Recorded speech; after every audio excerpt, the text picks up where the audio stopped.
Uncle मी video बंद करते कारण की आवाज येणार नाही. चालेल चालेल.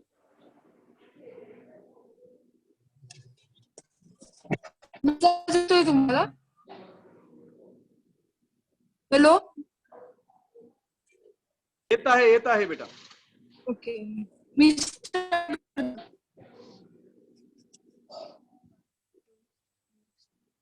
पर्वतों को देखूंगा मैं, पर्वतों को देखूंगा मैं, कौन है मददगार, कौन है मददगार मेरा, मेरा मददगार खुदा है, मेरा मददगार खुदा है, जिसने ज़मीं और आसमां को बनाया, जिसने ज़मीं और आसमां को बनाया,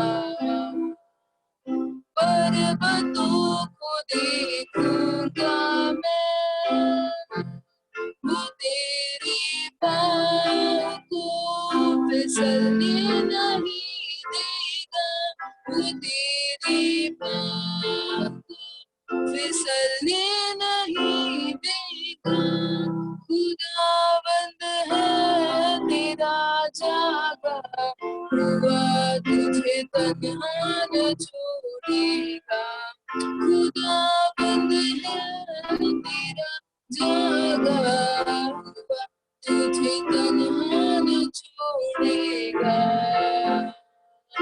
मेरा निगहबान खुदा है, मेरा निगहबान खुदा है, जिसने ज़मीं और आसमां को बनाया,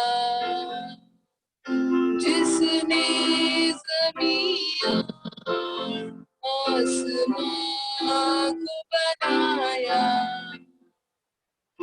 पर्वतों को देखूंगा मैं, तेरी जाको भला छू भी न पाएगी, तेरी जाको भला छू भी न पाएगी, नगर में चांद सूरज की कभी तुझको सताएगी, नगर में चांद सूरज की कभी तुझको सताएगी, मेरा साहिबान खुदा है, मेरा साहिबान खुदा है, जिसने ज़मीं और आसमां को बनाया, जिसने ज़मीं और आसमां को बनाया,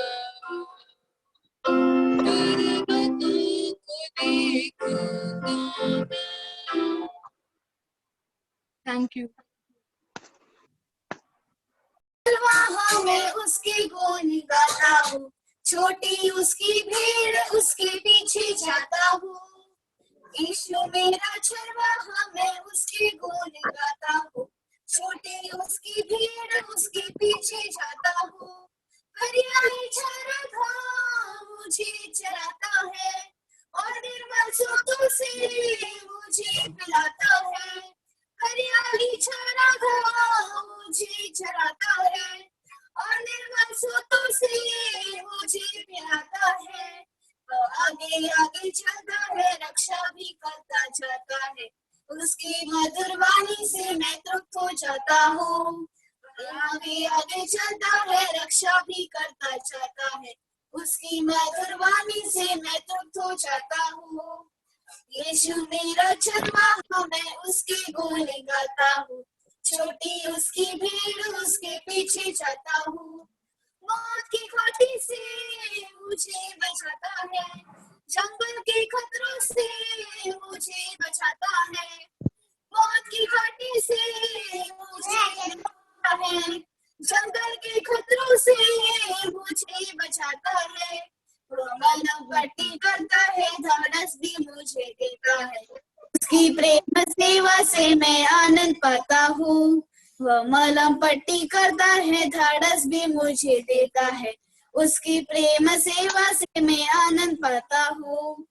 यीशु मेरा चरवाहा, मैं उसके गुण गाता हूँ, छोटी उसकी भीड़ उसके पीछे जाता हूँ, दुश्मन के सामने वह मेज बिछाता है, कटोरा आनंद से वह उमड़ा जाता है, दुश्मन के सामने वह मेज बिछाता है, कटोरा आनंद से वह उमड़ा जाता है, वह पाक पवित्र करता है, आत्मा का दान देता है, उसकी रोज सहायता से जय जाता हूँ, वह पाक पवित्र करता है, आत्मा का दान देता है, उसकी रोज सहायता से जय पाता जाता हूँ।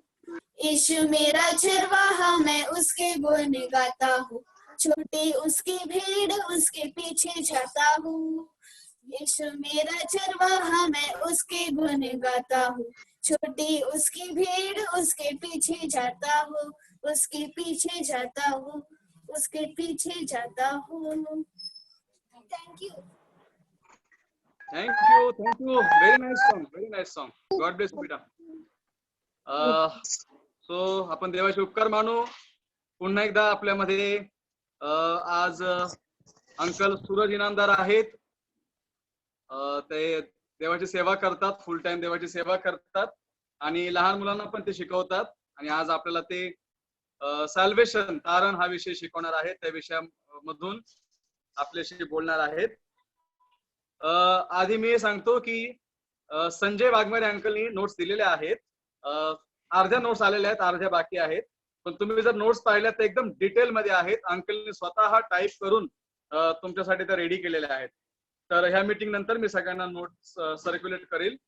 आणि ठीक आहे, मी रिक्वेस्ट करतो, आपल्यामध्ये शारोन दादा आहे जालना इथून. शारोन दादा प्लीज प्रे फॉर अस. त्याच्यानंतर सूरज अंकल आपल्याशी बोलतील. ओके ओके, वॉइस आ रहा है?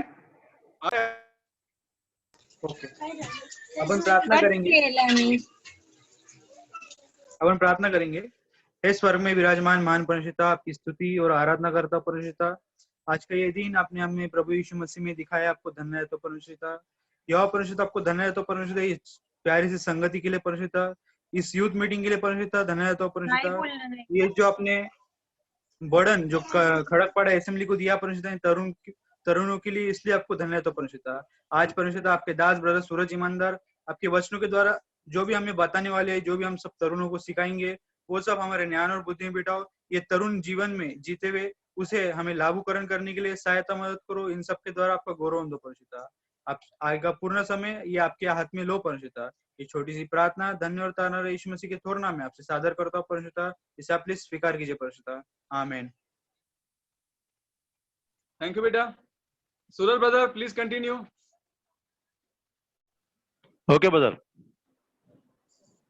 थँक्यू. प्रभूची स्तुती असो. प्रभूमध्ये सर्व लहान लेकरांना मी सलाम देतो आणि सगळ्यांचं स्वागत करतो. प्रभू येशू ख्रिस्तामध्ये सगळ्यांना सलाम. माझा आवाज सगळ्यांना ऐकायला येतोय का? तुम्ही स्क्रीन बंद ठेवले ब्रदर? हो हो, चालू करू का प्लीज? ओके.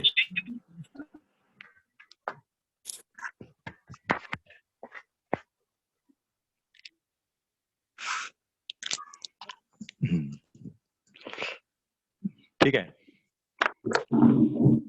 सर्व लहान मुलांना प्रभू येशू ख्रिस्तामध्ये सलाम. आणि आजचा विषय जो आपल्याला मुलांनो दिलेला आहे तो आहे सॅल्वेशन, तारण.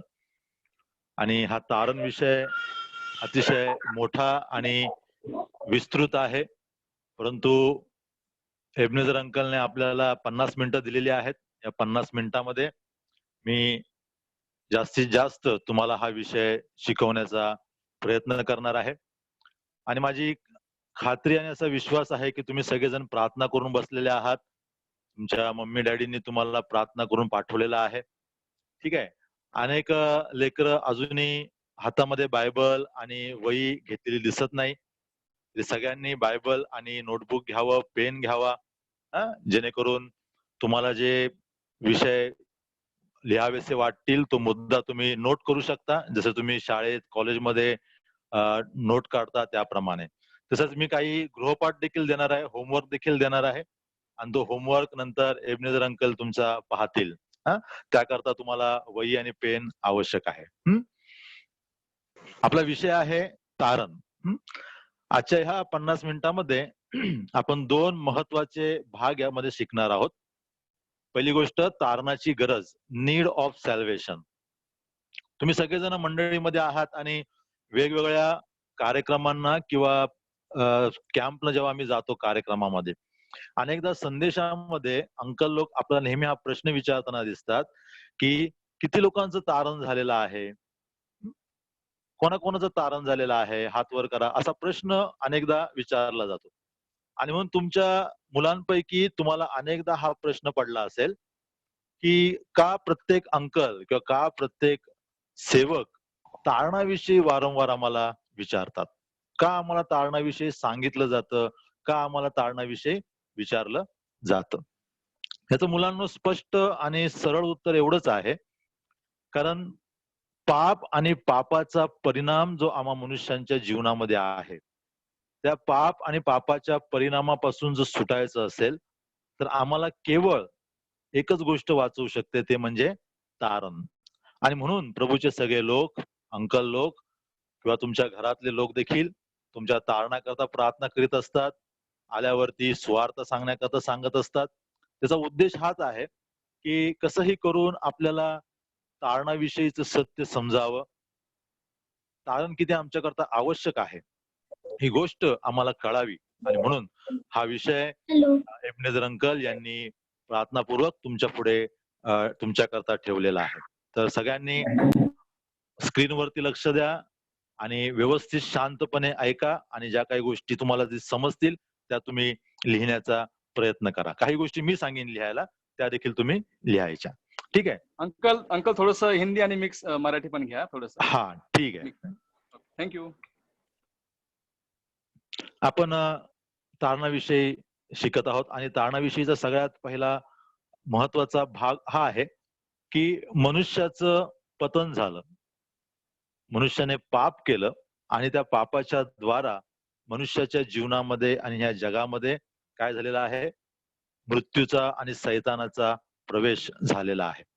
जर आम्ही उत्पत्तीच्या 3ऱ्या अध्यायात आलो, उत्पत्ती का 3रा अध्याय अगर हम पढेंगे, तर त्यामध्ये आम्हाला स्पष्टपणे वाचायला मिळतं की मनुष्याच्या जीवनामध्ये पापाचा प्रवेश कसा झाला, मनुष्य के जीवन में पाप का प्रवेश कैसे हुआ. आता पहिली गोष्ट तुम्ही तुमच्या वहीमध्ये लिहायची आहे, होमवर्क, उत्पत्तीचा 3रा अध्याय नंतर घरी व्यवस्थित वाचायचा. उत्पत्तीचा 3रा अध्याय. आदम आणि हवा या 2 व्यक्तींविषयी आम्ही या अध्यायामध्ये वाचतो किंवा या पुस्तकामध्ये वाचतो. आणि हे दोन्हीही व्यक्ती, आदाम आणि हवा, पुरुष आणि स्त्री, हे वास्तव माणसं होती. म्हणजे जसं आम्ही अनेकदा गोष्टींमध्ये वाचतो की कुठल्या तरी राज्यामध्ये एक राजा होता, तो वास्तवात नसतो, खरा नसतो तो, परंतु गोष्ट समजण्याकरता ती मुलांना सांगण्यात आलेली असते. तशी गोष्ट ह्या बायबलमध्ये नाही. तर आदाम आणि हवा जे आहेत ते कसे आहेत, सचमुच के लोग है या सचमुच के वास्तव में स्त्री और पुरुष वहां पर हमें दिखाई देते. त्यांनी काय केलं, त्यांच्या जीवनामध्ये सगळ्यात मोठी एक समस्या आली. देवाने सांगितलेल्या वचनाच्या विरोधात त्यांनी पाऊल उचललं. परमेश्वर ने जो बातें उनको कही थी उसके विरोध में उन्होंने कदम उठाया. उसे बायबल क्या कहती है, आज्ञा को तोडना. मराठीमध्ये आम्ही असं वाचतो की त्यांनी आज्ञा भंग केला. आणि मग आम्हाला 2ऱ्या अध्यायात आणि 16 आणि 17 वचनात असं वाचायला मिळतं की देवाने त्यांना इशारा दिला, ज्या दिवशी तुम्ही हे फळ खाल, म्हणजे ज्या दिवशी तुम्ही माझी आज्ञा मोडून हे फळ खाल, त्या दिवशी काय व्हाल, तुम्ही खचित मराल. आप निश्चय मरोगे अगर तुम मेरी आज्ञा के विरोध में जाकर पाप करोगे.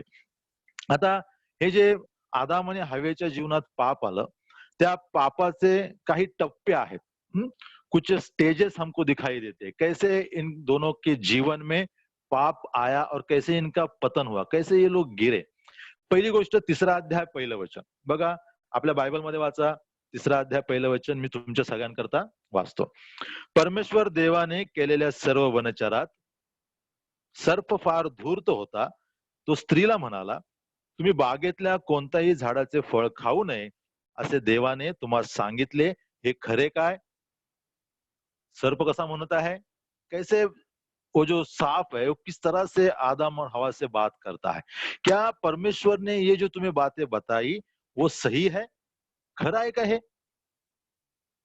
देवाने जे काही सांगितले आहे ते खरं आहे काय, असं बोलून सापाने किंवा सैतानाने काय केलेलं आहे, त्याच्या आडून आदाम आणि हवेच्या अंतःकरणामध्ये मनामध्ये शंका किंवा संशय किंवा डाऊट निर्माण केलेला आहे. प्रियानो, तुमच्यापैकी अनेकांचं तारण झालं असेल. तुमच्यापैकी अनेकांचं तारण झालं असेल. अनेक लोक विचार करत असतील, आम्ही ज्यावेळेस विश्वासी जीवनात चालायला लागतो किंवा आमच्या जगामध्ये जीवनात चालायला लागतो, त्यावेळेस सैतानाचा सगळ्यात मोठा जर उद्देश कोणता असेल आमच्या बाबत, तर तो काय करतो? देवाच्या वचनाविषयी आमच्या अंतःकरणात संशय निर्माण करतो. शैतान हमारे मन में परमेश्वर के वचनों के प्रति शक निर्माण करता है, डाउट निर्माण करता है. और जब शक निर्माण होता है या शक हमारे अंदर पैदा होने लगता है, तब हम आहिस्ता आहिस्ता परमेश्वर के वचनों के ऊपर से विश्वास को हटा देते हैं. आणि म्हणून सैतानाची ही सगळ्यात मोठी चाल आहे. या सगळ्यात मोठ्या गोष्टीपासून तुम्हाला आणि मला सुरक्षित राहायचं आहे. त्याकरता आम्हाला वचनात आणि विश्वासामध्ये अधिक वाढणं आवश्यक आहे. नंतर काय केलंय? पहिली गोष्ट टप्पा काय पहिला? शंका निर्माण केली, डाऊट निर्माण किया.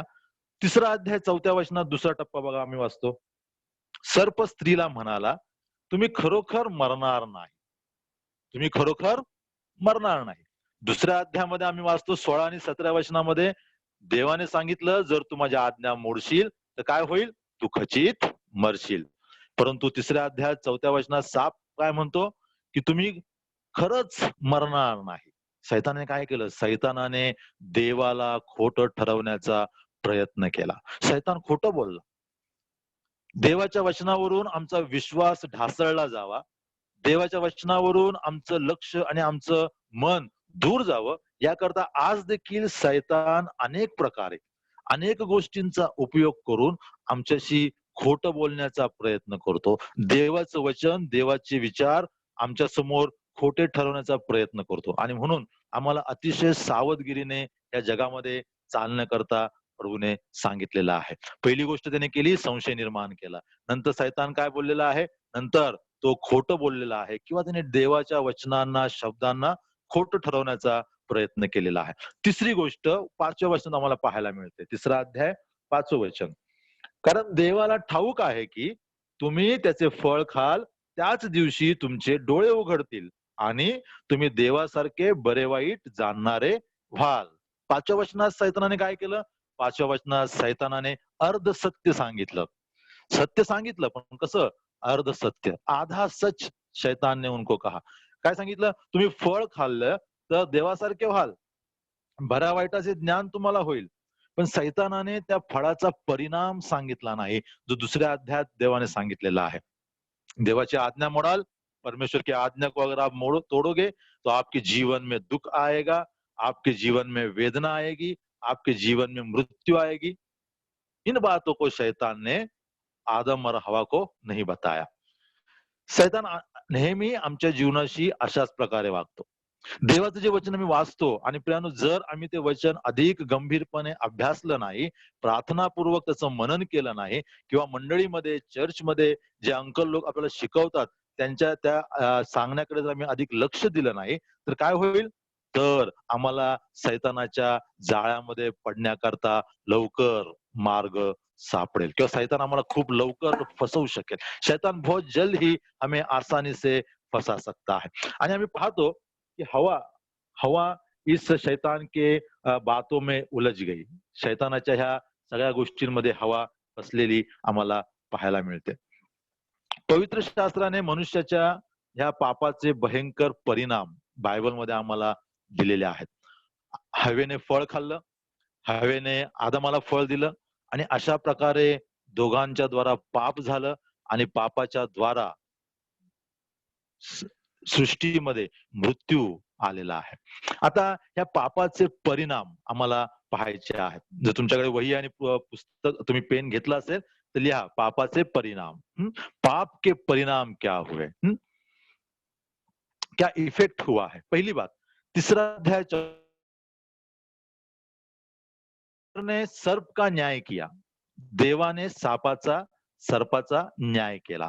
14 वचनात आम्ही त्या ठिकाणी वाचतो. आपण सगळी वचनं वाचणार नाही कारण आपल्याला मग वेळ पुरणार नाही. त्याकरता मी म्हणत आहे तुम्ही ते वचन लिहून घ्या आणि नंतर तुम्ही वाचा.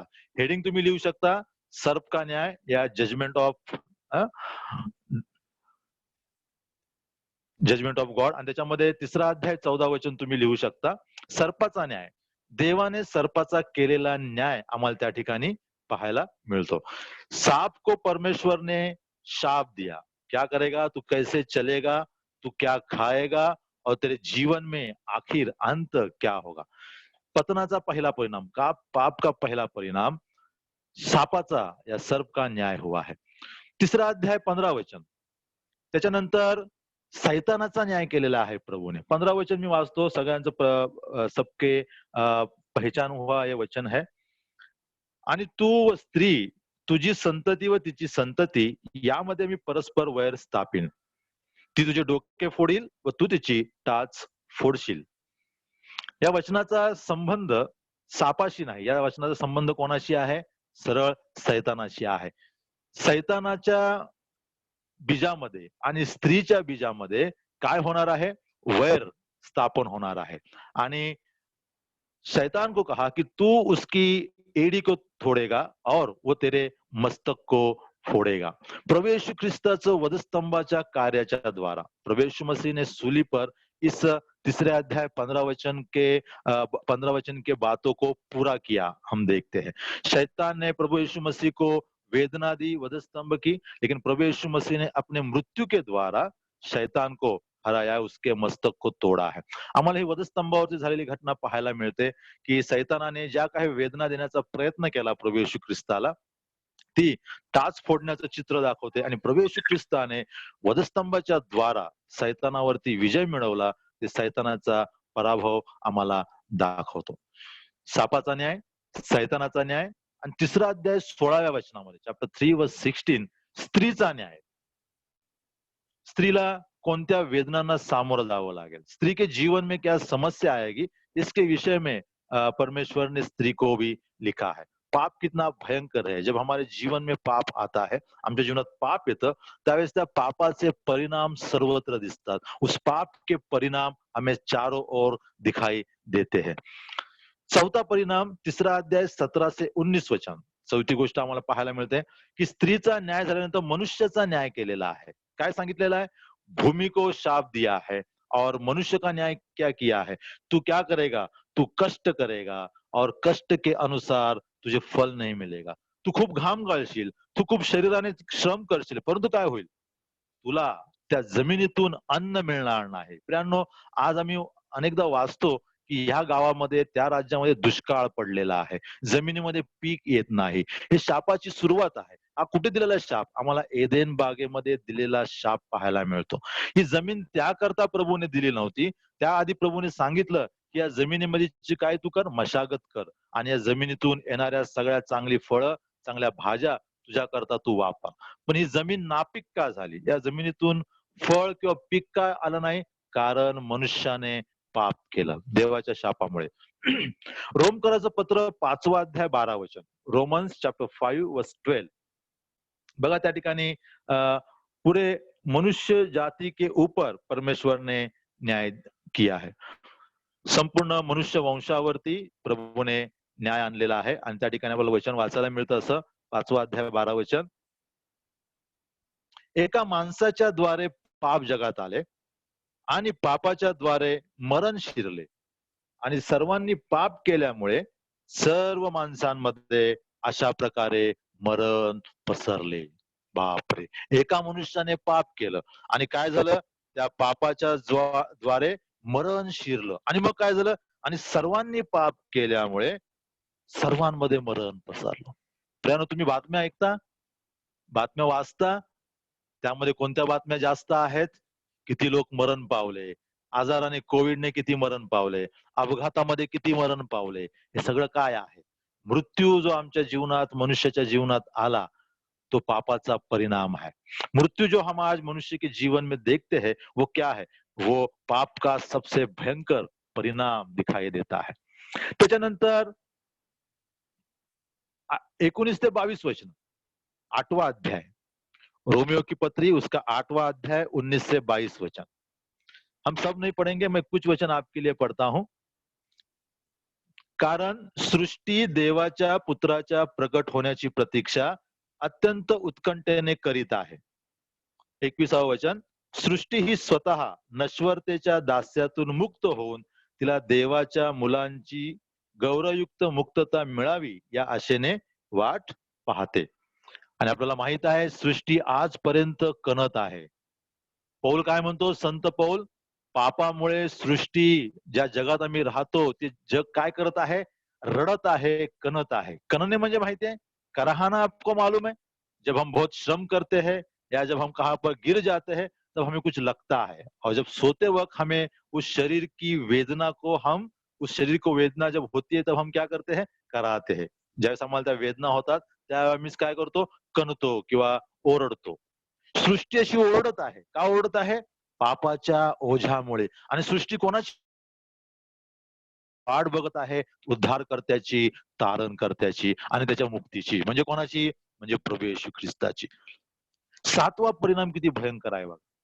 7व्या परिणामामध्ये मनुष्याच्या सगळ्या जीवनावरती, म्हणजे आपल्या व्यक्तीच्या, आम्ही जे मनुष्य आहोत, आमच्या सगळ्या अंगांमध्ये पापाचा परिणाम झालेला आहे। काय परिणाम झालेला आहे बघा?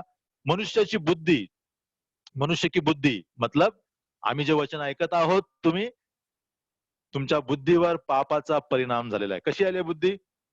पौल लिहितो 2 करीन चॅप्टर 4 वर्स 4, 2 करीन 4 अध्याय 4 वचन, काय झालेलं आहे? पापामुळे मनुष्याची बुद्धी अंधकारमय झालेली आहे। कशी झालेली आहे?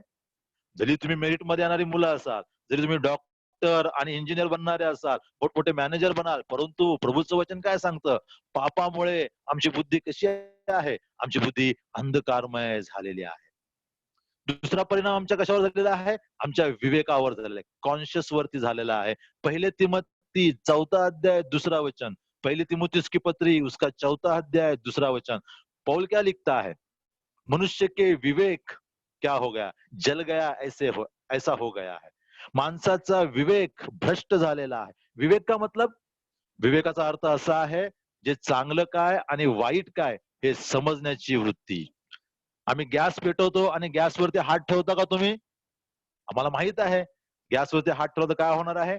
भाजणार आहे। म्हणजे आम्हाला काय आहे? आम्हाला विवेक आहे की हे चांगलं आहे, हे करायचं नाही, हे केलं पाहिजे, हे चांगलं नाही, हे केलं नाही पाहिजे। म्हणजे काय चांगलं काय वाईट हे आम्हाला कोण शिकवतं? आमच्या अंतःकरणामध्ये एक जी विवेक आहे तो शिकवतो। परंतु पौल काय म्हणतो? पाप झाल्यानंतर आमचा विवेक डागाळलेला आहे। म्हणजे काय झालेला आहे?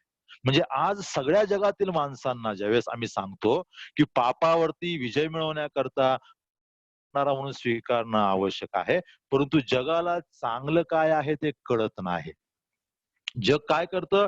जग प्रभू येशू ख्रिस्ताकडे दुर्लक्ष करताना आम्हाला दिसतं। म्हणजेच पौल म्हणतो आमच्या मनुष्यांची बुद्धी कशी झालेली आहे? डागाळलेली झालेली आहे। प्रियांनो, तुमच्यापैकी अनेक मुलांनी अद्याप प्रभू येशू ख्रिस्ताला तारणारा म्हणून स्वीकारलं नसेल। का स्वीकारलं नसेल आम्हाला माहित नाही। अनेकदा आम्ही विचार करतो की त्यात काय विशेष आहे, आम्ही आज उद्या परवा असं करू। आता आम्ही काय करू? आता आम्ही शिकू, आता आम्ही 10वी पास करू, 12वी पास करू, मग काय करू? कॉलेज करू, बरोबर? अशा अनेक गोष्टी आमच्या समोर आहेत आणि त्यावेळेस आम्ही प्रभू येशू ख्रिस्ताकडे दुर्लक्ष करतो। म्हणजेच आम्हाला काय चांगलं, आम्हाला काय वाईट ते अजूनही कळत नाही। म्हणजे त्याचा अर्थ काय आहे? पौल म्हणतो त्याप्रमाणे पापामुळे आमचा विवेक काय झालेला आहे? डागाळलेला आहे। बघा, आपल्या अद्याप प्रभू येशू ख्रिस्ताला तारणारा म्हणून स्वीकारलं नसेल, माहित चांगलं काय आहे आणि वाईट काय आहे, हा पापाचा आमच्या जीवनात खूप मोठा परिणाम आहे। तिसरा परिणाम काय झालेला आहे? आमच्या इच्छेवर झालेला आहे। आमच्या इच्छा भ्रष्ट झालेल्या आहेत। रोमकराचं पत्र पहिला अध्याय 28वा वचन. पापाच्या आधी, मनुष्यामध्ये पाप येण्याआधी आमच्या इच्छा कशा होत्या? देवाच्या इच्छेबरोबर चालणाऱ्या इच्छा होत्या. म्हणजे जी देवाची इच्छा ती आमची इच्छा, असा मनुष्य चालत होता. परंतु ज्यावेळेस पापाने प्रवेश केला त्यावेळेस मनुष्य कसा चालू लागला? स्वतःच्या इच्छेने चालू लागला. मनुष्याने आपापला मार्ग धरला, असं यशया म्हणतो आपल्या ग्रंथामध्ये. कसा काय आपापला मार्ग धरला? कारण पापामुळे त्याची इच्छा देवाच्या इच्छेच्या विरोध चालू लागली. आमच्या इच्छा कशा झाल्या? आमच्या इच्छा वाईट बनल्या, देवाच्या इच्छेच्या विरोधात गेल्या. चौथा परिणाम आमच्या कुठल्या अंगावर झाला? चौथा परिणाम आमच्या हृदयावर झाला, आमच्या हार्ट वरती झालेला आहे. इफिस 4:18 आणि इर्मयाचा 17वा अध्याय 9व वचन, ते तुमच्याकरता मी सगळ्यांकरता वाचतो. जिर्मया चॅप्टर 17 वर्स 9. सगळ्यांचं माहिती असलेलं वचन आहे ते. आप सब इस वचन को जानते हैं, फिर भी मैं इस वचन को पढ़ूंगा. पाप हमारे हृदय में कितना भयंकर परिणाम करता है. देखिए, आपने बाइबल में पढ़िए सब लोग, हृदय सर्वात कपटिया है. क्या कहता है परमेश्वर का आत्मा? हमारा जो हृदय है सबसे कपटी है, ते असाध्य रोगाने ग्रस्त है. हृदय में क्या है? ठीक न होने वाली बीमारी, ऐसा रोग है जो ठीक नहीं हो रहा. कोरोना ठीक हो जाता है, हल्दी का पानी पियो, लहसुन खाओ और अब कुछ दवाई लो, क्या हो जाता है? कोरोना ठीक हो जाता है. लेकिन हृदय के अंदर जो पाप का रोग है वो ठीक नहीं होता. इर्मया कहता है ते असाध्य रोगाने ग्रस्त आहे. त्याचा भेद कोणा समजतो? इसका भेद किसे समज में आता है, असं इर्मया सांगतो. पापाचा चौथा परिणाम आमच्या हृदयावर झालेला आहे. आणि म्हणून उत्पत्तीच्या अध्यायामध्ये परमेश्वर म्हणतो, मी स्वर्गातून मनुष्याच्या अंतःकरणाचं अवलोकन केलं. मला काय दिसलं? माणसाच्या अंतःकरणातील विचार काय आहेत? सारखे वाईट आहेत. मैंने स्वर्ग से मनुष्य के हृदय को परखा या अवलोकन किया, मुझे एक बात दिखाई दी, मनुष्य का हृदय क्या है? बार बार बुराई की ओर भागता है, बार बार बुराई की ओर भागता है. कशामुळे? पापाचा प्रवेश मनुष्याच्या जीवनात झाल्यामुळे. त्याच्यानंतर मनुष्याच्या संपूर्ण जीवनावरती परिणाम झाला. आमचं चालणं बदललं पाप आल्यामुळे, आमचं बोलणं बदललं, आमचं बघणं बदललं, आमचं काम करणं बदललं, आमच्या एकमेकांबरोबर रिलेशन्स बदलले. किती परिणाम आम्ही बघितले प्रियांनो? एकूण 7 परिणाम बघितले. तुम्ही जर लिहिले असतील तर 7 परिणाम, 7 सिम्पटम्स आम्ही बघितले त्याचे. पापाचे परिणाम काय आहेत, कॉजेस, पापाचे इम्पॅक्ट बघितले. आणि हे पापाचे परिणाम इतके भयंकर आहेत की यामुळे आम्हा मनुष्यांचं जीवन काय होतं? आमचं मनुष्यांचं जीवन वाईट बनतं किंवा दुःखी बनतं आणि म्हणून आम्हाला तारणाची गरज आहे. मी जसं मगाशी पहिला प्रश्न विचारला की अनेक सेवक आम्हाला का तारणाविषयी विचारतात, का आम्हाला तारणाविषयी सांगतात? त्याचं उत्तर काय आहे? आमच्या जीवनात पापाचा परिणाम झालेला आहे, आमच्या मनावरती पापाचा परिणाम झालेला आहे, आमच्या बुद्धीवरती पापाचा परिणाम झालेला आहे, आमच्या हृदयावरती पापाचा परिणाम झालेला आहे, आमच्या इच्छेवरती पापाचा परिणाम झालेला आहे, आमच्या डोळ्यांवरती पापांचा परिणाम झालेला आहे. आणि या परिणामातून सुटायचं असेल तर आम्हाला काय पाहिजे? आम्हाला तारण पाहिजे. आणि हे तारण देण्याकरता प्रभू येशू ख्रिस्त तुमच्या आणि माझ्या करता मनुष्य बनला. तुमचे आणि माझे पाप घेऊन तो वधस्तंभावरती मरण पावला. ज्यावेळेस प्रियानो कोणीही मनुष्य प्रभू येशू ख्रिस्ताकडे येतो आणि म्हणतो की प्रभू, तू माझ्याकरता वधस्तंभावरती मरण पावलास, माझे पाप घेऊन तू मरण पावलास, माझ्या पापांमुळे मी नरकात जाणार होतो, परंतु तू माझे पाप उचललेस, माझी शिक्षा भोगलीस, त्याबद्दल मी तुझे आभार मानतो. तुला माझा उद्धार करता म्हणून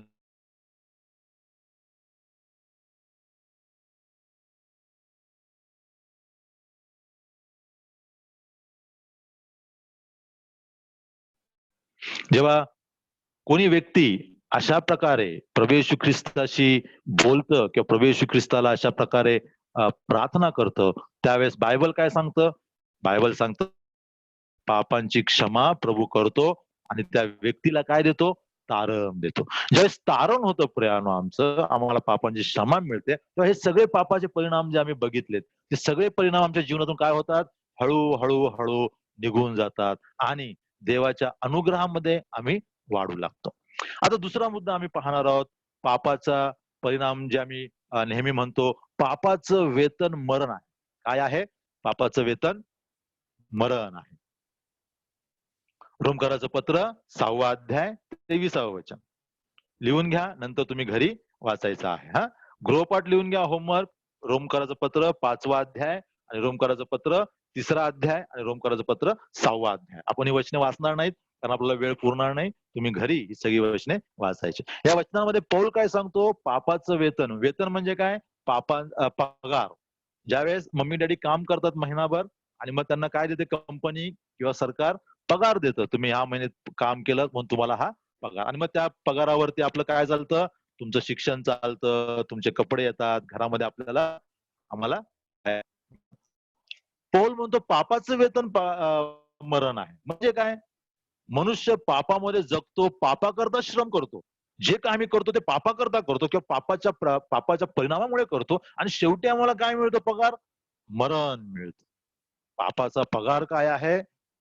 मरण. मरण म्हणजे काय? मृत्यू म्हणजे काय? मिनिंग ऑफ डेथ काय आहे?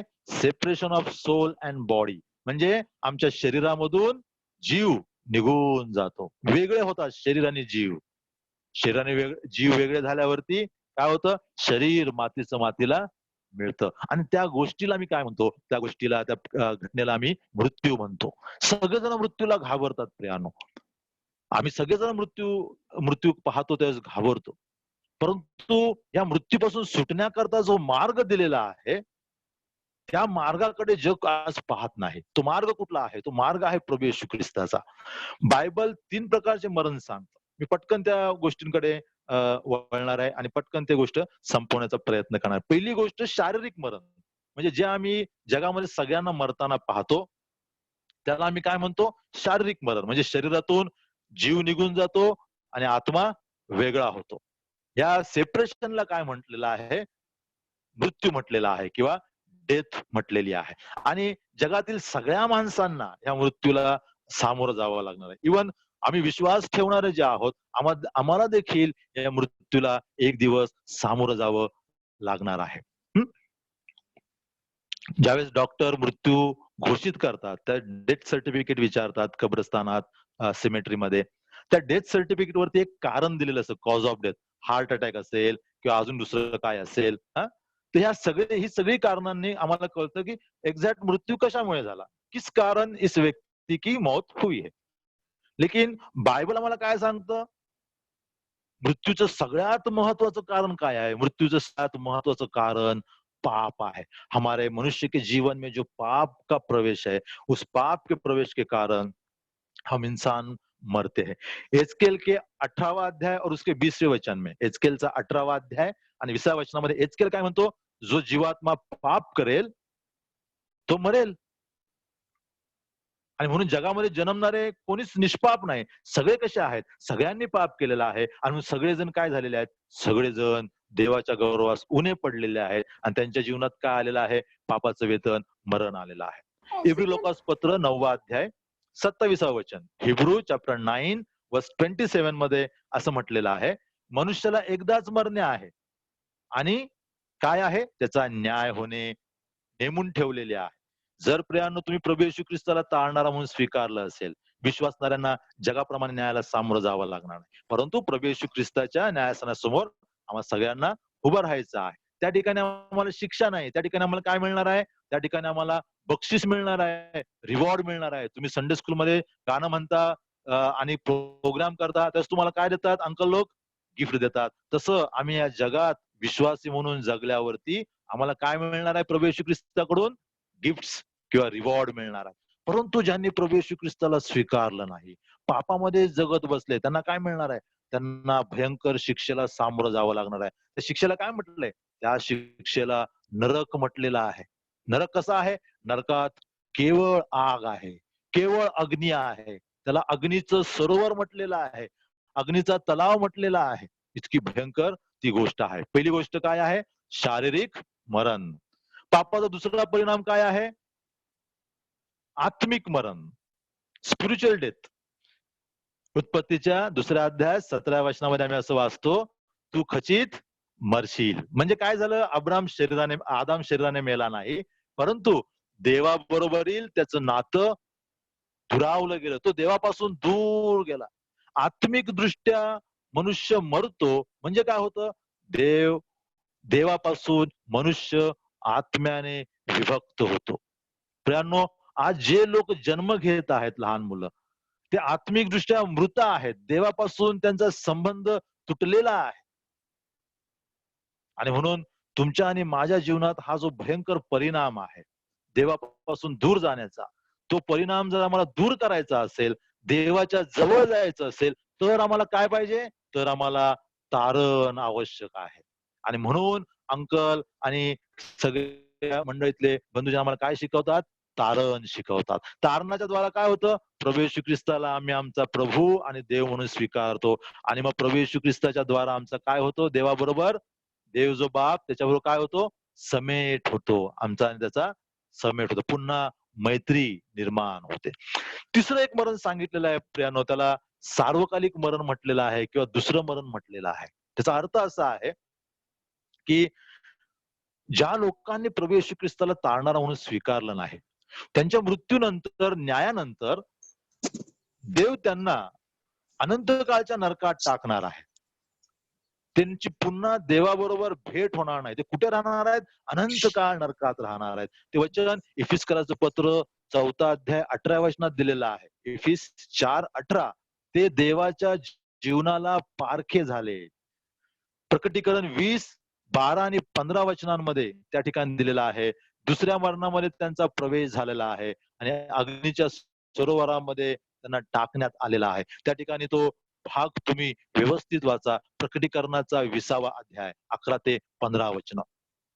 परंतु प्रियांनो, मुलांनो, हा कालखंड जो आहे ह्याला आम्ही ग्रेस पिरियड म्हटलेला आहे. काय म्हटलेला आहे? कृपेचा कालखंड म्हटलेला आहे. तो तुमच्या आणि माझ्याकरता ह्या करता आहे, या कृपेच्या कालखंडामध्ये प्रभूने आम्हाला काय दिलेली आहे? संधी दिलेली आहे. कसली?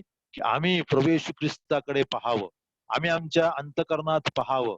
बायबल आम्हाला सांगतं, आम्ही आईच्या पोटातून ज्यावेळेस जन्म घेतला तेव्हापासूनच काय आहोत? तेव्हापासूनच पापी आहोत. आणि म्हणून देवाची इच्छा आहे की आम्ही नरकात पडू नये. आम्ही काय करावं? आम्ही प्रभू येशू ख्रिस्ताला तारणारा म्हणून स्वीकारावं.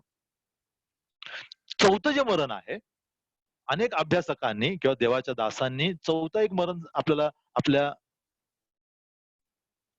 अनेक दासांनी चौथं एक मरण आपल्या समोर ठेवलं. ते आहे नैतिक मरण. त्याला काय म्हटलेलं आहे? Moral death. म्हणजे काय? ज्यावेळेस मनुष्य पापामध्ये जन्मतो, ज्यावेळेस त्याचा जन्म होतो, त्यावेळेस म्हटलेलं आहे की तो आत्मिक दृष्ट्या मेलेला आहे, तो नैतिक दृष्ट्या देखील मेलेला आहे. याचा अर्थ असा की त्या व्यक्तीकडनं देव काहीही अपेक्षा करत नाही किंवा त्या व्यक्तीच्या जीवनातून निघणारी कुठलीही चांगली कामे देवाला आनंद देत नाही. कारण का? कारण तो आत्मिक दृष्ट्या मृत आहे. आणि म्हणून जे मरण पावलेले आहेत त्यांचा उपयोग जिवंत देवाला होत नाही. बघा, स्तोत्र 6 आणि त्याच्या 5व्या वचनात स्तोत्रकर्तामध्ये काय म्हणतो? स्तोत्र संहिता 6 त्याचं 5वं वचन, साम 6 वर्स 5. मृतावस्थेत तुझे स्मरण कोणाला राहत नाही. म्हणजे जे लोक मेलेल्या अवस्थेमध्ये आहेत, मग आत्मिक दृष्ट्या असतील किंवा नैतिक दृष्ट्या असतील किंवा बौद्धिक दृष्ट्या असतील, त्यांना काय राहत नाही? त्यांना देवाची आठवण राहत नाही. स्तोत्र 88:10, साम 88 वर्स 10. तिथे प्रश्न विचारतो स्तोत्र करता प्रभूला, प्रेते उठून तुझी स्तुती करतील काय? मेलेले उठून तुझी स्तुती करतील काय? नाही, मेलेले लोक उठून तुझी स्तुती करणार नाहीत. 11 वचनात काय म्हणतो? तुझ्या कृपेचे वर्णन शवकर्तेत म्हणजे कब्रस्तानात होईल काय?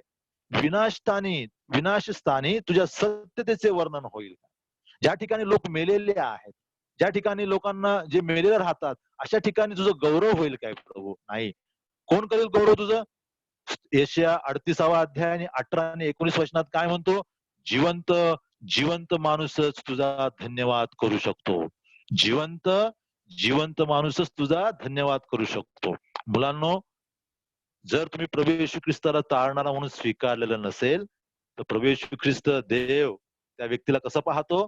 त्या व्यक्तीला आत्मिक दृष्ट्या मृत पाहतो, स्पिरिच्युअली डेड पाहतो, नैतिक दृष्ट्या मृत पाहतो. म्हणजे नैतिक दृष्ट्या मोरली डेड पाहतो. म्हणजे आम्ही कितीही काम चांगलं करण्याचा प्रयत्न केला तरी आम्हाला स्वर्गाच्या राज्यात जाता येणार नाही. आणि आम्हाला काय पाहिजे? आम्हाला जिवंत झालं पाहिजे. जिवंत कसं होणार? जिवंत देवाकडे पाहून, जिवंत देवावरती विश्वास ठेवून. ज्यावेळेस आम्ही प्रभू येशू ख्रिस्तावरती विश्वास ठेवतो त्यावेळेस पापामुळे आमच्या जीवनात आलेलं हे मरण काय होतं, दूर होतं. आणि देव आम्हाला कसा समजतो, देव आम्हाला जिवंत व्यक्ती समजतो. आता आम्ही त्याच्याकरता काही गाणी म्हणू, आम्ही त्याच्याकरता प्रार्थना करू, आम्ही त्याच्याकरता काही धावपळ करू, ती देवाला आवडते. का? कारण आम्ही प्रभू येशू ख्रिस्ताच्या जीवनाच्या द्वारा जिवंत झालेले आहोत. आणि म्हणून प्रियांनो आमच्याकरता तारण आवश्यक आहे. का तारण आवश्यक आहे? कारण आम्ही पापामध्ये मृत आहोत आणि या मृतावस्थेतून बाहेर येण्याकरता, या डेडनेस मधून बाहेर येण्याकरता आम्हाला कशाची गरज आहे?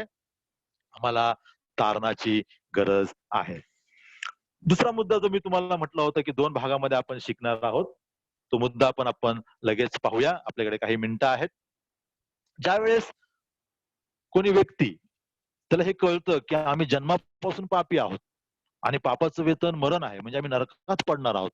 आणि ज्यावेळेस ती व्यक्ती, तो मुलगा, ती मुलगी, तो तरुण, ती तरुणी प्रभू येशू ख्रिस्तावरती तारणारा म्हणून विश्वास ठेवते आणि प्रभू येशू ख्रिस्ताला प्रभू म्हणते, त्यावेळेस त्या व्यक्तीच्या, त्या मुलाच्या, त्या मुलीचे पापांची क्षमा प्रभू करतो.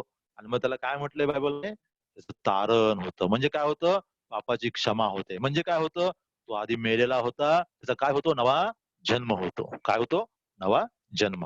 तुम्हाला आठवत असेल, योहानाच्या 3ऱ्या अध्यायामध्ये निकोदेमस नावाचा एक मनुष्य प्रभू येशू ख्रिस्ताला भेटायला आला आणि प्रभू येशू ख्रिस्ताला तो भेटायला आणि प्रभूने त्याला म्हटलं की नव्याने जन्मल्याशिवाय स्वर्गाचे राज्य पाहता येणार नाही. तो विचारतो, मी तर आता वृद्ध झालेलो आहे, 50-55च्या पुढे माझं वय आहे, मी आता कसा काय आईच्या पोटात जाऊन पुन्हा कसा जन्म घेऊ? प्रभू म्हणतो, तो जन्म नाही, आत्म्याने आणि पाण्याने जन्मल्या वाचून कोणालाही देवाचे राज्य पाहता येणार नाही. प्रभू येशू ख्रिस्त नव्या जन्माविषयी त्या ठिकाणी निकोदेमसला सांगत आहे आणि आम्हाला देखील ते सांगत आहे. नवा जन्मालाच परिवर्तन म्हटलेलं आहे. काय म्हटलेलं आहे? परिवर्तन, बदल. कसला बदल? पापी जीवनातून प्रभू येशू ख्रिस्ताकडे ज्यावेळेस व्यक्ती वळते किंवा प्रभू येशू ख्रिस्ताकडे जाते, त्यावेळेस तो बदल होतो, है ना. आधी आम्ही काय म्हणतो, आधी हा मनुष्य ह्या ठिकाणी जात होता, आता ह्या ठिकाणी जायला लागलाय. ह्याच्या जाण्यामध्ये काय झालेलं आहे? बदल झालेला आहे. मी आधी इथे राहत होतो, आता मी तिथे राहत आहे. माझ्या घरामध्ये बदल झालेला आहे. आधी आम्ही काय करत होतो? तारण नव्हतं त्यावेळेस आम्ही जगाकडे चाललो होतो. तारण झाल्यानंतर पवित्र आत्मा आम्हाला कुठे नेतो? प्रभू येशू ख्रिस्ताच्या मागे नेतो. परिवर्तन म्हणजे काय? जीवनातून, जुन्या जीवनातून प्रभू येशू ख्रिस्ताच्या मागे चालणे. नवा जन्म म्हणजे? नवा जन्म म्हणजे पवित्र आत्म्याच्या द्वारा आमच्या जीवनात झालेला एक मोठा बदल. पवित्र आत्म्याने आमच्या जीवनात केलेला एक मोठा बदल म्हणजे काय आहे? नवा जन्म. त्यालाच बायबलमध्ये पौल काय म्हणतो? तुम्ही काय आहात? नवी उत्पत्ती आहात. काय आहात? नवी उत्पत्ती आहात. देवाच्या घरामध्ये जर आम्हाला प्रवेश मिळवायचा असेल, देव बापाच्या घरात जर आम्हाला प्रवेश किंवा ऍडमिशन पाहिजे असेल, तर आम्हाला काय पाहिजे? आम्हाला मेरिट मध्ये मार्क पाहिजेत? आम्हाला डॉक्टर बनायचं आहे? इंजिनियर बनून आम्ही जाऊ? नाही. आम्ही खूप पैसे बनवून जाऊ? नाही. प्रभू येशू ख्रिस्ताने काय म्हटलं? नवा जन्म झाल्याशिवाय देवाच्या राज्यात तुमचा प्रवेश होणार नाही. आम्हाला देवाच्या घरामध्ये ऍडमिशन पाहिजे असेल, म्हणजे आमचं तारण झालं पाहिजे, आम्हाला पापांची क्षमा मिळाली पाहिजे. कारण आमचा प्रभू कसा आहे? आमचा प्रभू येशू ख्रिस्त, आमचा जिवंत देव अतिशय पवित्र आहे आणि त्याच्या घरामध्ये राहण्याकरता तो त्यांना बोलवतो जे प्रभू येशू ख्रिस्तावरती विश्वास ठेवून पवित्र बनू इच्छितात. प्रभू येशू ख्रिस्तावरती विश्वास ठेवल्यानंतर देव आम्हाला काय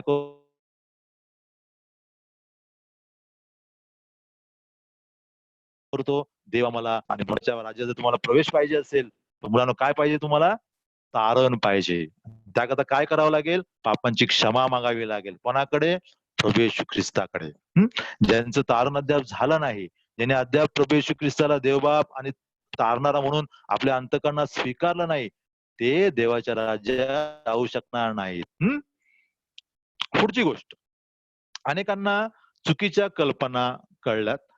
कई लोग नए जन्म के विषय में कुछ गलत धारणाएं लेकर जीते हैं. मैं इस बात में 2-3 बातें आपको बताऊंगा कि क्या नया जन्म नहीं है, म्हणजे कोणती गोष्ट नवा जन्म नाही.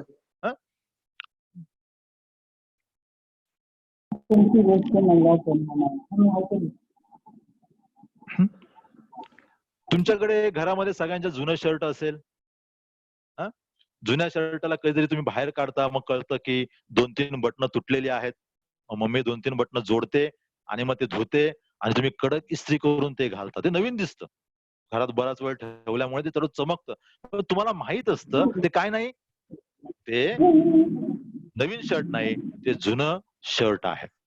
अनेकदा काय होतं, अनेकदा संडे स्कूलमध्ये आम्ही शिकणारी मुलं असतो.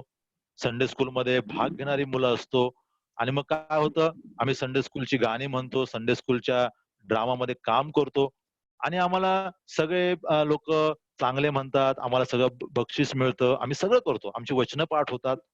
मग असा सगळ्यांचा अर्थ, या सगळ्या गोष्टींचा अर्थ काय लावला जातो, की नाही ह्याचं काय झालेलं आहे, तारण झालेलं आहे.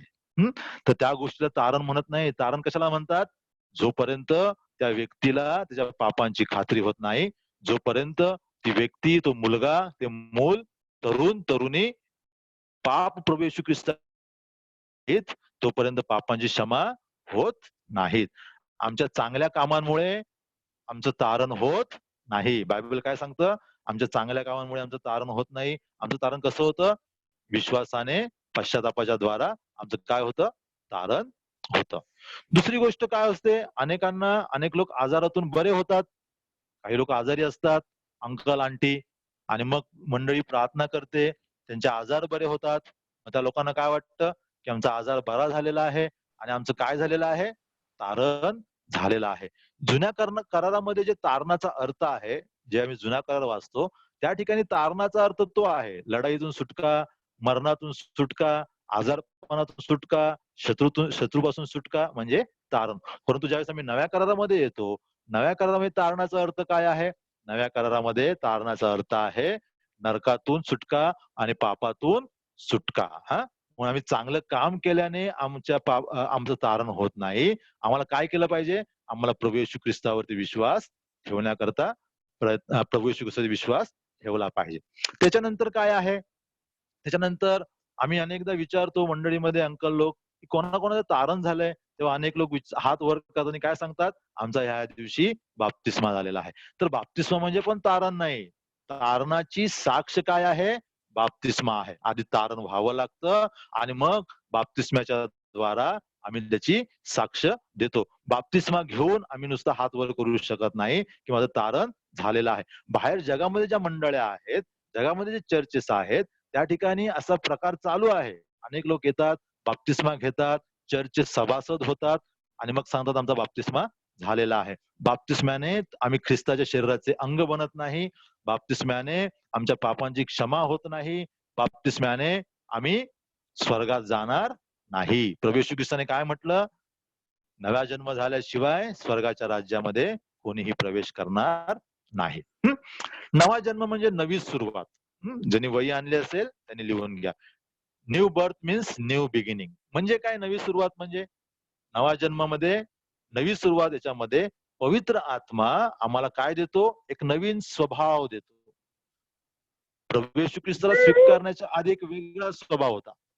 तारण झाल्यानंतर एक नवीन स्वभाव आम्हाला मिळतो. तो स्वभाव कोणाचा असतो? तो प्रभूचा स्वभाव असतो. पवित्र आत्मा प्रभू येशू ख्रिस्ताचा स्वभाव आम्हाला देण्याचा प्रयत्न करत असतो आणि तो हळूहळू आम्हाला तो स्वभाव देत असतो. मग नव्या जन्मामध्ये काय होतं? आम्ही नव्या स्वभावाने जगायला लागतो. अजून काय होतं? नव्या जन्मामध्ये आम्हाला नवीन ध्येय दिले जातात, न्यू एम दिले जातात. म्हणजे काय? ह्याच्या आधी आम्ही जगाप्रमाणे चालत होतो. आमचे मित्र कसे बघतात, आमच्या मित्रांचं अम्बिशन्स काय आहेत, त्याप्रमाणे आम्ही विचार करत होतो. परंतु तारण झाल्यानंतर, पवित्र आत्मा आमच्या जीवनात आल्यानंतर, देवाचं वचन जेव्हा आम्ही वाचायला लागतो, परमेश्वर के वचन जब हम पढ़ने लगते हैं, पवित्र आत्मा परमेश्वर के वचनों में से हमें कुछ बातों को सिखाता है. वो क्या सिखाता है? कि ये बातें परमेश्वर के लिए पसंद है, इन बातों को परमेश्वर चाहता है, आणि मग आम्ही ते करावयास जातो. पण त्याच्या आधी आम्ही जगाकडे बघतो, जगातील लोकांकडे बघतो, आमच्या मित्रमंडळींकडे बघतो आणि मग आम्ही काय करतो? त्यांच्याप्रमाणे जगण्याचा प्रयत्न करतो. त्यांच्या ज्या अम्बिशन्स आहेत, त्या अम्बिशन्स आमच्या होतात. तसं नवा जन्म झाल्यावरती आमच्या जीवनात होत नाही. पवित्र आत्मा काय करतो? आम्हाला नवीन एम देतो. नंतर काय होतं? नंतर आम्ही देवाच्या वचनाप्रमाणे चालायला लागतो. आधी आम्ही जगाच्या विचारांप्रमाणे चालत होतो, आता आम्ही काय करतो? देवाच्या वचनांप्रमाणे. कारण आम्ही काय करतो, देवाचं वचन रोज वाचतो, मंडळीत जातो, अंकल लोक आम्हाला देवाचं वचन शिकवतात आणि या सगळ्यातून प्रभू येशू ख्रिस्ताची इच्छा आम्हाला समजते. तर हा नवा जन्म म्हणजे काय? नवा जन्म म्हणजे नवीन सुरुवात, नव्या स्वभावाने केलेली सुरुवात, नव्या विचाराने केलेली सुरुवात आणि नव्या प्रिन्सिपलने केलेली सुरुवात. तर हा नवा जन्म तुमच्याकरता आमच्याकरता महत्वाचा आहे. पश्चातापाच्या द्वारा ज्यावेळेस आम्ही पश्चाताप करतो, पश्चाताप म्हणजे काय? आम्ही पाप कबूल करतो आणि पुन्हा आमच्या जीवनात पाप न करण्याचा निर्णय घेतो. आणि कुठे पाहतो आम्ही? प्रभू येशू ख्रिस्ताकडे पाहतो. ज्यावेळेस पश्चातापाच्या द्वारा प्रभू येशू ख्रिस्ताबरोबर आमची मैत्री होते, त्या मैत्रीला काय म्हटलेलं आहे? नवा जन्म म्हटलेला आहे. त्या रिलेशनशिपला काय म्हटलेलं आहे? नवा जन्म म्हटलेला आहे. आणि अनेकांनी त्याला काय म्हटलंय? चमत्कार म्हटलेला आहे. पवित्र आत्म्याचा एक मिरॅकल आहे न्यू बर्थ म्हणजे. पण जर अद्याप तुम्ही मुलांनो प्रभू येशू ख्रिस्ताला तारणारा म्हणून स्वीकारलं नसेल, हा मिरॅकल तुमच्या जीवनात झालेला नाही. परंतु हा मिरॅकल तुमच्या जीवनात लवकर होऊ शकतो जर तुम्ही प्रभू येशू ख्रिस्तावरती विश्वास ठेवलात तर. नव्या जन्माचे दोन भाग आहेत, दोन बदल आहेत, दोन प्रकारचे ट्रान्सफॉर्मेशन आहेत. पहिला बदल inner change, two changes. Inner change म्हणजे काय? आतला बदल. म्हणजे काय होतं?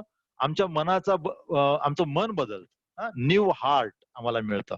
मगाशी आपण जे वाचलं ना त्यामध्ये. मग काय होतं?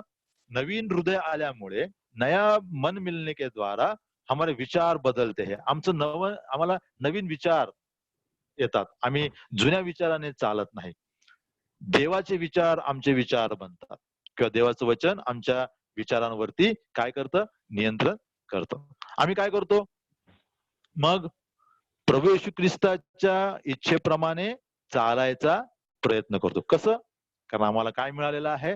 आम्हाला नवीन हृदय मिळालेलं आहे. एचकेलच्या अध्यायामध्ये आम्ही असं वाचतो, एचकेल म्हणतो 36व्या अध्यायात 26 आणि 37 वचनामध्ये देव म्हणतो की मी त्यांना काय देईन? मांसमय हृदय देईन, नवीन हृदय देईन. म्हणजे कसं देईन? सेन्सिटिव्ह हार्ट देईन. सेन्सिटिव्ह हार्ट याचा अर्थ अनसेन्सिटिव्ह हार्ट म्हणजे त्या अनसेन्सिटिव्ह हार्टला काहीच कळत नाही, काहीच उपयोग नाही. त्यासमोर कितीही वचन वाचा, त्यासमोर कितीही त्याला समजावून सांगा, त्या हार्टला काही समजत नाही. तुमचं अनसेन्सिटिव्ह हार्ट आहे का? असंवेदनशील हृदय तुमचं आहे का? परंतु प्रभू म्हणतो मी त्यांना संवेदनशील हृदय देईन. म्हणजे काय देईन? मांसमय हृदय देईन. काय होईल? जेव्हा ते माझं वचन ऐकतील त्यावेळेस काय करतील? त्या वचनावरती विश्वास ठेवतील. हा झाला इनर चेंज. देव आम्हाला काय देणार आहे? नवीन हृदय आम्हाला देतो तारण झालेल्या व्यक्तीला. नंतर आउटर चेंज. आउटर चेंज मध्ये काय आहे? आमच्या लाईफस्टाईल मध्ये बदल होतो. आमचं लाईफस्टाईल चेंज होतं. आम्ही काय करतो? आम्ही पापाचा द्वेष करतो. हम पाप की घृणा करने लगते. We hate sin. आधी आम्ही ते करत होतो. आधी आम्ही पार्ट्यांमध्ये जात होतो. आधी आम्ही लोकांबरोबर नाचत होतो. आधी आम्ही जगाच्या सगळ्या सणांमध्ये जात होतो. परंतु नाही, तारण झाल्यानंतर पवित्र आत्मा आला. पवित्र आत्म्याने आमचं मन बदललं, आमचं हृदय बदललं, नवीन विचार आम्हाला दिले. मग काय झालं? माझ्या अंतःकरणामध्ये या पापाचा द्वेष यायला लागला. माझ्या प्रभूला ही गोष्ट आवडत नाही, ती मी करणार नाही. माझ्या प्रभूला हे चालत नाही, मी ते माझ्या जीवनात करणार नाही. जगातील वाईट गोष्टींचा आम्ही काय करायला लागतो? द्वेष करतो. जगाचा द्वेष म्हणजे जगात राहणाऱ्या लोकांचा द्वेष नाही. जगामध्ये जी व्यवस्था आहे, जगामध्ये जी सिस्टीम आहे, जगामध्ये जे रूल्स आहेत, जगामध्ये जे टेम्पटेशन्स आहेत, त्याचा द्वेष करणे म्हणजे काय करणे? जगाचा द्वेष करणे. दुसरी एक गोष्ट, जर समजा आमचा नवा जन्म होतो, त्या नव्या जन्माकरता दोन महत्वाच्या गोष्टी आवश्यक आहेत. कोणत्या गोष्टी आमच्या नव्या जन्मात काम करतात? बघा, पहिली गोष्ट देवाचे वचन. वचन लिहून घ्या. याकोबाचं पत्र, पहिला अध्याय 18 वचन. जेम्स चॅप्टर 1 वर्स 18. त्यात तो काय म्हणतो? देवाचे वचन आम्हाला स्पष्ट सांगते की आमच्या नव्या जन्मात देवाच्या वचनाचा मोठा सहभाग आहे. हमारे नए जन्म में परमेश्वर के वचनों का बहुत बड़ा भाग या बहुत बड़ा सहभाग है. तो काय लिहितो त्या ठिकाणी? त्याने स्वतःच्या इच्छेने आपणाला सत्य वचनाने जन्म दिला. याकोब काय म्हणतो? आम्हाला कसा जन्म दिलेला आहे? देवाने त्याच्या सत्य वचनाने, म्हणजे त्याचं जे वचन सत्य आहे त्या वचनाने आम्हाला जन्म दिलेला आहे. सत्य वचन म्हणजे काय? सुवार्तेच्या द्वारा जे वचन आमच्यापर्यंत पोहोचवलं गेलं. म्हणजे आज जे आम्ही तुम्हाला सांगत आहोत तारणाविषयीचा अभ्यासक्रम, हे काय आहे? ही एक सुवार्ता आहे. आणि या सुवार्तेच्या द्वारा जे वचन तुमच्यापर्यंत पोहोचतं, ज्यावेळेस आम्ही त्याच्यावरती विश्वास ठेवतो, ते स्वीकारतो, त्यावेळेस काय होतं, त्याद्वारे आमचा काय होतो, जन्म होतो. तुम्ही अनेक लोकांच्या टेस्टिमनी जर ऐकाल, अनेक लोक मुस्लिम मधून ख्रिश्चन झाले, अनेक लोक हिंदू मधून ख्रिश्चन झाले. कसे झाले ते? त्यांच्याशी देवाचं वचन बोललं. काही मीटिंग मध्ये गेले होते, त्यांच्या कानावरती सुवार्ता पडली. काही लोक हॉटेलमध्ये बसले होते, त्यांच्या हाताला बायबल लागलं, एक पान लागलं, ते वाचलं आणि मग त्यांनी ते शोधलं कुठे आहे आणि मग कळलं हे बायबल आहे. मग बायबल वाचलं, त्यांचं तारण झालं. तर देवाचं वचन आमच्याशी कशाही प्रकारे बोललं जातं. मनुष्य सांगतो तेव्हा ते बोलतं, आम्ही स्वतः जेव्हा ते वाचतो तेव्हा ते बोलतं, किंवा आम्ही स्वतः कुठल्या सभेत बसून जेव्हा ऐकतो तेव्हा देखील ते आमच्याशी बोलतं. परंतु ते देवाचं वचनच मनुष्याच्या जीवनात काय करतं, तारण आणतं. पहिले पेत्र पहिला अध्याय 23व्या वचनामध्ये पेत्र काय म्हणतो, अविनाशी बीजापासून म्हणजे देवाच्या जिवंत व टिकणाऱ्या शब्दाच्या द्वारे तुम्ही जन्म पावलेले आहात. परमेश्वर के जीवित और सदा रहने वाले शब्दों के द्वारा, वचनों के द्वारा आपका जन्म, नया जन्म हुआ है. गलती करायचे पत्र 3रा अध्याय 2रं वचन, गलती करायचं पत्र, गलतियों की पत्री उसका 3रा अध्याय 2रे वचन. त्याच्यामध्ये पौल प्रश्न विचारतो, तुम्हाला आत्मा कसा प्राप्त झाला? आपको पवित्र आत्मा कैसे मिला? नियम शास्त्र का पालन करके, अच्छे काम करके, या फिर सुसमाचार सुनकर उसके ऊपर विश्वास रखने के द्वारा? गलती येथील लोकांना कसा पवित्र आत्मा मिळाला, म्हणजे त्याचं तारण कसं झालं? पवित्र आत्मा कधी मिळतो?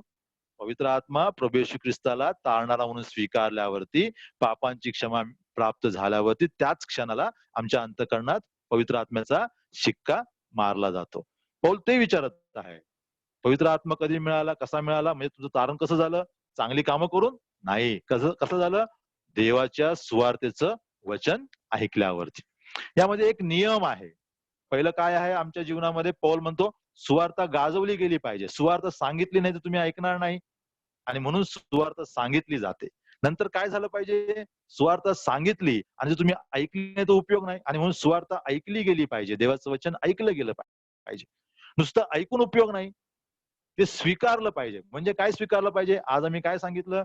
पापामुळे आम्ही मृत आहोत, पापामुळे आम्ही नरकात जाणार आहोत, आणि त्याच्यावरती काय उपाय आहे?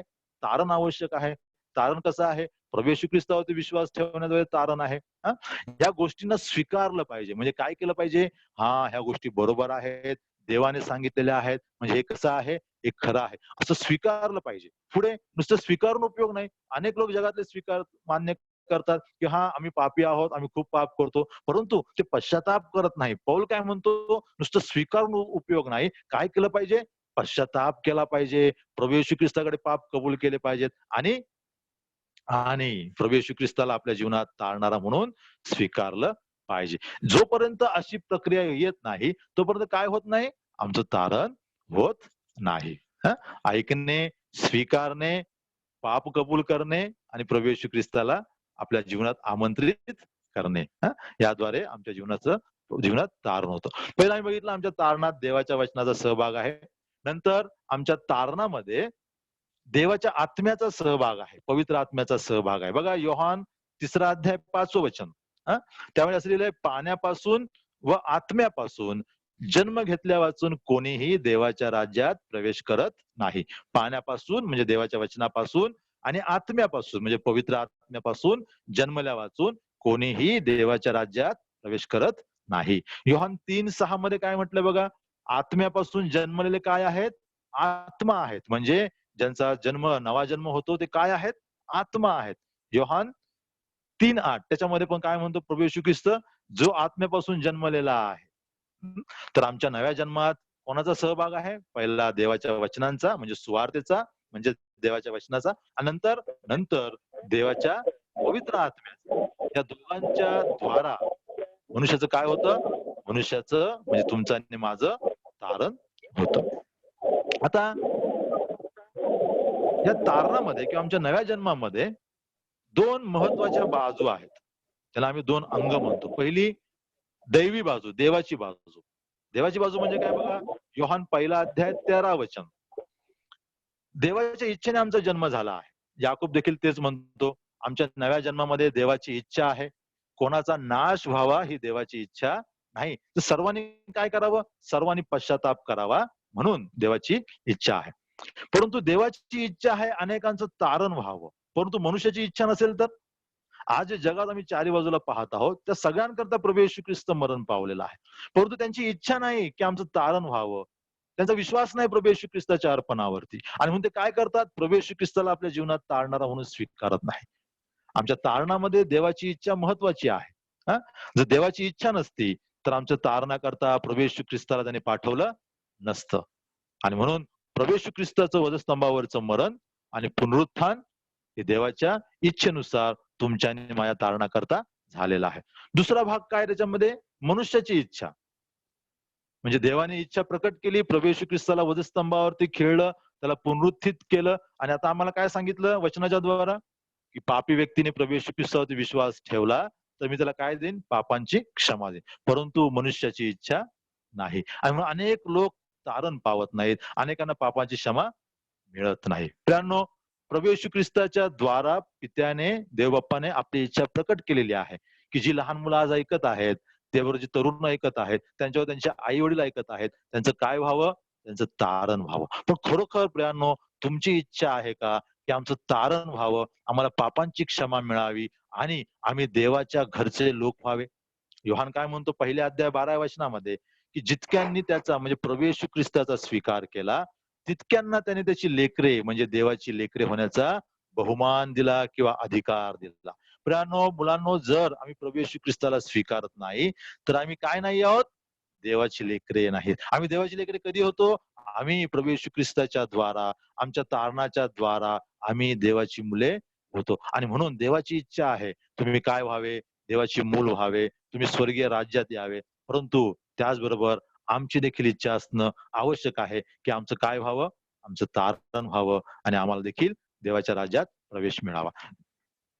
2 मिनिटं असतील तर बदल मी एक शेवटचा मुद्दा पूर्ण करतो लगेच. हा, करा बरं. हा, ओके. हे सगळ्या गोष्टी तुम्हाला समजल्या असतील, तुम्ही लिहून घेतल्या असतील. पाहिजे तर मी त्याच्या नोट्स देखील बदरकडे पाठवून देईन. म्हणून सुरुवातीला म्हटलं तुम्हाला की हा मोठा विषय आहे. आता पहिले योहानाचं पत्र गृहपाठ बघा काय तुमचा homework. 1 John chapter 2, chapter 3, chapter 4 आणि चॅप्टर 5 पूर्ण वाचायचा. पहिले योहान पहिला अध्याय, दुसरा अध्याय, तिसरा अध्याय, चौथा अध्याय आणि 5वा अध्याय. म्हणजे पहिले योहानाचं पत्र तुम्हाला पूर्ण वाचायचंय व्यवस्थित, एकदा दोनदा जोपर्यंत कळत नाही तोपर्यंत. ह्या वचनातून 5 पॉइंट मी फक्त तुम्हाला सांगणार आहे आणि ते नंतर तुम्ही वाचल्यावरती तुम्हाला तो अध्याय वाचला तुम्हाला कळेल. नवा जन्म झालेल्या व्यक्तीमध्ये कोणते बदल होतात? नया जन्म जब व्यक्ती का होता है तब उसके जीवन में कौन से बदल होते हैं? पहिलं वचन पहिले योहान दुसरा अध्याय 29वां वचन. 1 जॉन चॅप्टर 2 वर्स 29. 1 जॉन चॅप्टर 2 वर्स 29. त्या ठिकाणी आम्ही असं वाचतो की आपण बायबल मधलं वाचूया.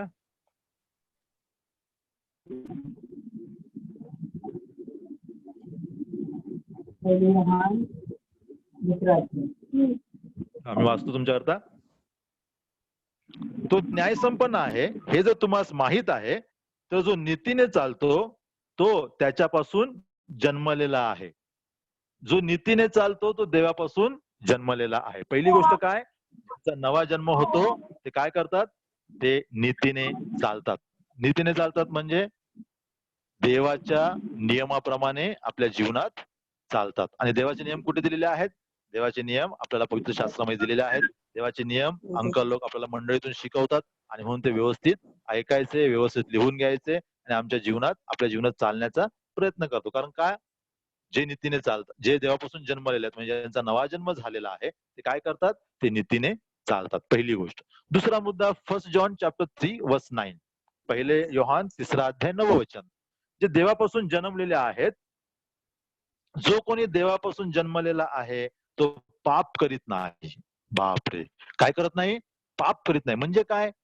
म्हणजे ती व्यक्ती ज्याचा नवा जन्म झालेला आहे, ज्याच्यामध्ये प्रभू येशू ख्रिस्ताचा आत्मा आहे, ती व्यक्ती, ते मूल किंवा ते तरुण काय करतात? जगातील पापापासून स्वतःला सारखं दूर ठेवण्याचा प्रयत्न करतात. आम्हाला पवित्र आत्मा मिळतो. पवित्र आत्मा लगेच आम्हाला अंतःकरणात सांगतो की नाही, हे काय आहे, हे प्रभूच्या वचनाविरुद्ध आहे, हे प्रभूच्या अंतःकरणाविरुद्ध आहे, हे काम पाप आहे. आणि मग आम्हाला काय करतो, आतून तो प्रेरणा देतो, आम्हाला जागृत करतो आणि आम्ही काय करतो, अशा सगळ्या गोष्टींपासून स्वतःला दूर राहण्याचा, ठेवण्याचा प्रयत्न करतो. पहिले योहान 3 अध्याय 9 वचन सांगतं, ज्यांचं तारण झालेलं आहे ते पाप करीत नाहीत, म्हणजे सेपरेशन ठेवतात जगातील पापांपासून स्वतःमध्ये. हा तिसरा मुद्दा, 1 जॉन चॅप्टर 4 वर्स 7-8. पहिले योहान 4 अध्याय 7 आणि 8 वचन. मी 7 वचन वाचतो.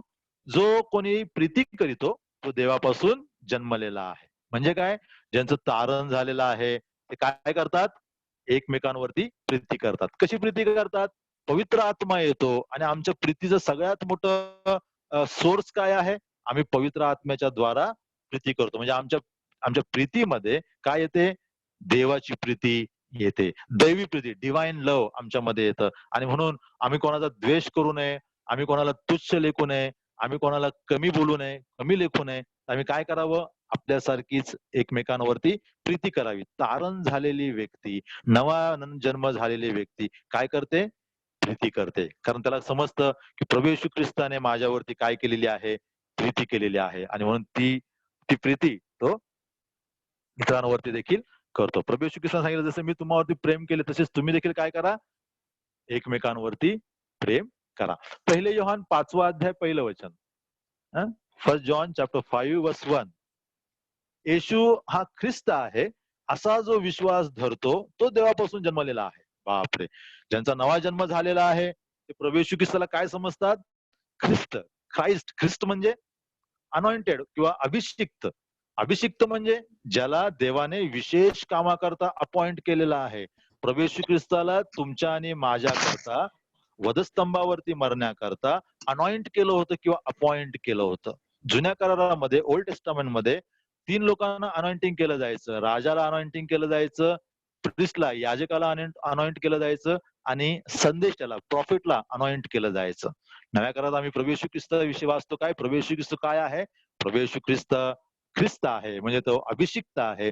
तुमच्या आणि माझ्या पापांकरता मरावयास त्याला देवाचा कोकरा म्हणून पित्याने पाठवलं. तो वास्तवात राजा आहे, देवांचा तो सर्व पृथ्वीचा राजा आहे, तो स्वर्गाचा राजा आहे, तो इस्रायलचा राजा आहे. इतकंच नाही, तो विश्वासणाऱ्यांचा देखील राजा आहे. परंतु त्याला तुमच्या आणि माझ्या पापांकरता मरावयास पाठवलं. म्हणजेच त्याला काय केलं, विशेष काम सोपवलं आणि त्याला अभिषेक केला. 5वी गोष्ट, शेवटची गोष्ट, 1 जॉन चॅप्टर 5 वर्स 4. पहिले योहान 5 अध्याय 4 वचन. कारण जे काही देवापासून जन्मलेले आहे ते जगावर जय मिळवते आणि ज्याने जगावर जय मिळवला आहे तो म्हणजे आपला विश्वास. नवा जन्म झालेल्या लोकांच्या जीवनात काय आहे, विक्ट्री आहे. कशावरती विक्ट्री, ते जगावर जय मिळवते. जग म्हणजे जगाची प्रथा, जगाच्या ट्रॅडिशन्स, जगाचे विचार, या सगळ्यावरती जय मिळव. विक्ट्री म्हणजे या जगाचा प्रभाव, जगाचा इम्प्रेशन आमच्यावरती पडत नाही. आम्ही देवाच्या वचनाच्या इम्प्रेशनने चालू लागतो. त्याला असं म्हटलेलं योहान म्हणतो की त्याला ते जगावर जय मिळवतात. म्हणजे नवा जन्म झालेल्या व्यक्तीच्या जीवनात 5 महत्वाच्या गोष्टी असतात. ते पाप करीत नाहीत, ते प्रीती करतात, ते ख्रिस्त म्हणून विश्वास ठेवतात आणि ते जगावर जय मिळवतात. त्याला आपला तारणाच्या मध्ये अभ्यास आम्ही काय काय पाहिलेलं आहे, तारणाची गरज पाहिली, त्याच्यानंतर काय पाहिलं, मनुष्याच्या जीवनात पापाचा प्रवेश कसा झाला ते पाहिला आणि पापामुळे 7 प्रकारचे न्याय आले, 7 जजमेंट्स आमच्या जीवनावरती आले. सगळ्यात 7वा परिणाम आमच्या बुद्धीवर झाला, आमच्या विवेकावर झाला, आमची इच्छा, आमचे अंतःकरण, आमचं चालणं, आमचं बोलणं यावरती परिणाम झाला. नंतर आम्ही पाहिलं पापाचा परिणाम मृत्यूचे 4 प्रकार आम्ही पाहिलेले आहेत.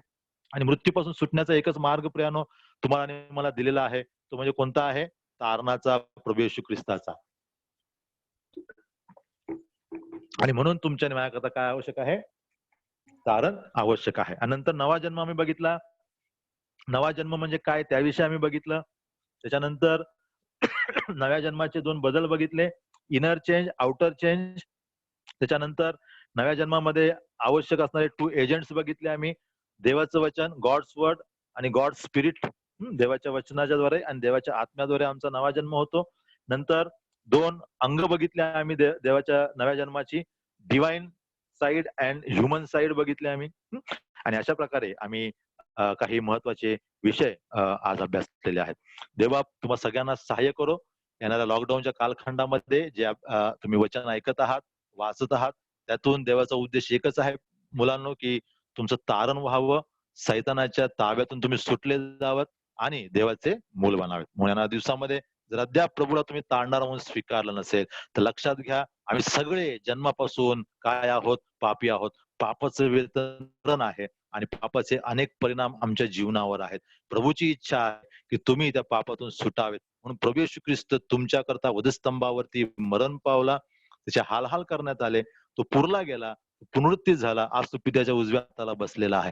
जर आज तुम्ही तुमचे पाप कबूल करता, प्रभू येशू ख्रिस्ताला आपल्या जीवनात तारणारा म्हणून स्वीकारता, तर प्रभू देवबाप तुम्हाला काय देत आहे? पापांची क्षमा देव करतो आणि तुमचं नाव जीवनाच्या पुस्तकात लिहिलं जाईल. असं करण्यास तुमच्यापैकी सगळ्यांना, अनेकांना देवबाप सहाय्य करो. दिलेल्या सुंदर वेळेबद्दल मी प्रभूचे आणि मंडळीचे आणि ब्रदर एबनेझरचे देखील आभार मानतो. थँक्यू.